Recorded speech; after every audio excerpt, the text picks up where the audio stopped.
Hello friends, welcome back to our channel.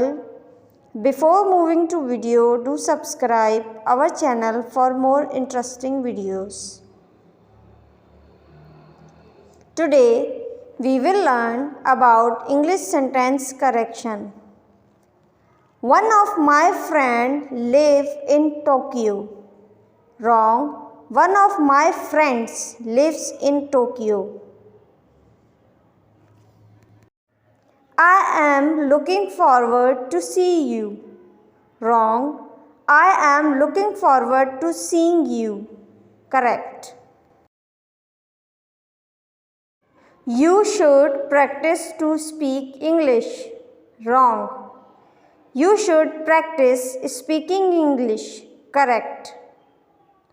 Your hairs are really beautiful. Wrong. Your hair is really beautiful. Correct. She is good in English. Wrong. She is good at English. Correct. I work in a bank. Wrong. I work for a bank. Correct.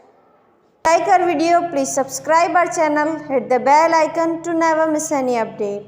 Thank you so much for watching.